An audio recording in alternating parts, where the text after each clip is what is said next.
Once upon a time, in a peaceful village nestled at the foot of a towering mountain, there lived a boy named Dede. Dede was small in stature and often overlooked and taken for granted by the villagers, and mostly his family members. They believed that due to his small stature, he will have nothing or little to contribute to the village. However, Dede possessed a heart filled with determination and a mind blooming with courage. For many years, Dede's family has always been bearing the titles of the brave and mighty warrior. This is due to his family descending from a lineage of warriors.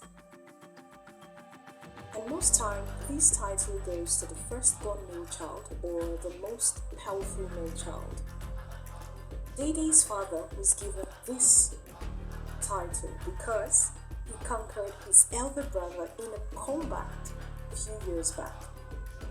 Dede's father, now popularly known as Balogun, had 9 sons, in which Dede was the last. Balogun's hatred for Dede was not hidden from anyone, including Dede himself. Every day he cursed the gods for giving him a son like Dede, who did not possess the physical appearance of a man, not to talk of a warrior. This did not bother Dede, as he was used to his father's taunting words. His brothers also weren't helping matters, as they seemed to take sides with their father. Dede only had one friend named Shegun. Shegun was the son of a fisherman. Every day, Shegun and Dede goes to the riverbank to catch fishes, which they later sell at the market to make some money. This was their daily routine. And this made Dede happy, as he could finally have a breathing space from his family. He went on for months until one particular morning, a loud cry was heard from a woman who was assumed to be part of the women of the village, who goes to the stream early to fetch water. There was a big and ferocious monster that attacked and devoured her friend, who they both left for the stream together. Everyone was in complete shock, as this had never happened before. This monster kept on killing people and livestock of the village for several days. Then, the king summoned all the warriors of the town, including Balogun. As the chief warrior, the king gave an irresistible bounty on the monster's head, that whosoever kills this monster will be given a huge sum of money and the hand of the king's daughter, Aduke, in marriage. Every warrior was determined to get this prize, if not for the money involved, but for the hand of Aduke in marriage, because she was very beautiful and kind-hearted.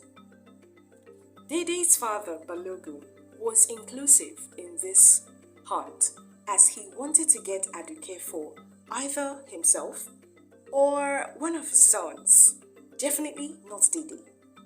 So he began to train his sons each and every day. He also fortified them with power.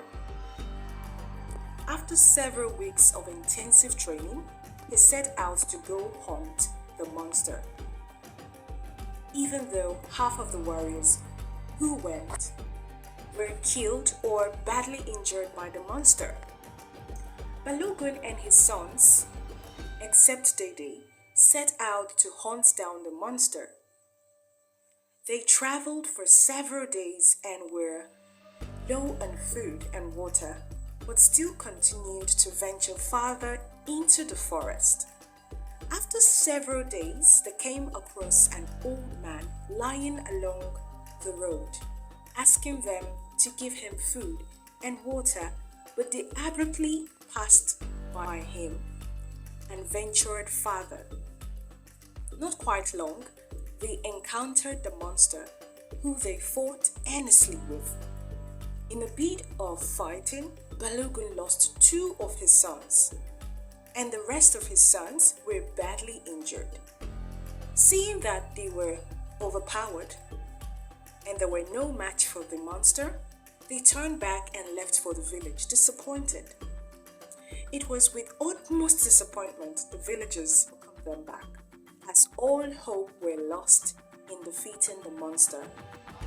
Dede, after seeing that everyone who tried to kill the monster were defeated, he decided to try if he could, since no one ever really cared about him.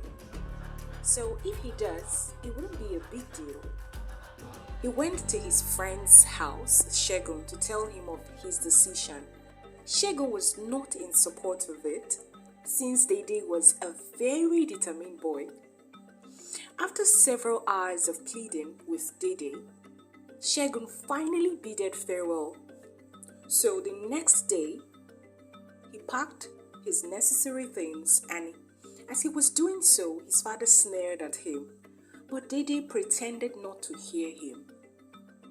As Dede was moving out of the village, the villagers began to murmur and make fun of him.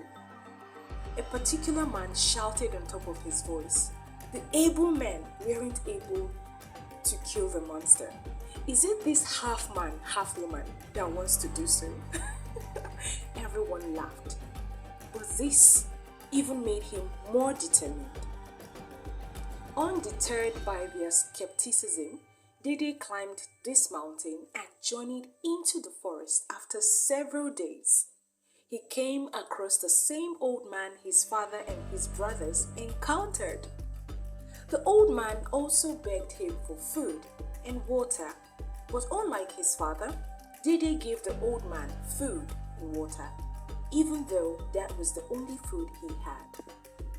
Touched by his kind heart, the old man gave him an enchanted arrow and instructed him on how to use it to kill any creature. Dede happily took it from the man. Unknown to Dede, the old man was a god in disguise who came to help the village battle the case of the monster. But since no one was kind enough to render help, he held to himself. After collecting the enchanted arrow from the man, Dede encountered the monster. Without missing a beat, Dede shot the monster and it growled in pain and died. Seeing this, Dede was overwhelmed with joy as he happily cut the monster's head and went back to the village. It was a hot sunny afternoon and the children were playing outside under the supervision of their parents. When the children started shouting and pointing at him as he emerged from the bush with the head of the monster, everyone started shouting in excitement. Dede was taken to the king's palace where he had dropped the monster's head. Later in that day, the king summoned the whole village and they held a big feast in honor of Dede. Everyone who mocked Dede regretted their action. His father and his remaining brothers also felt bad for all they had done to him. He forgave them all. The king kept his promise and he rewarded Dede with a huge amount of money and his daughter's hand in marriage.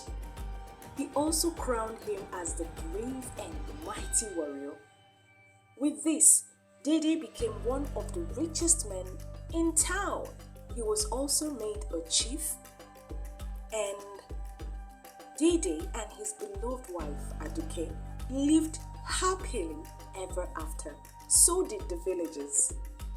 Moral of the story: we should never underestimate anyone due to their size, race, or class. We should also help anyone who needs help.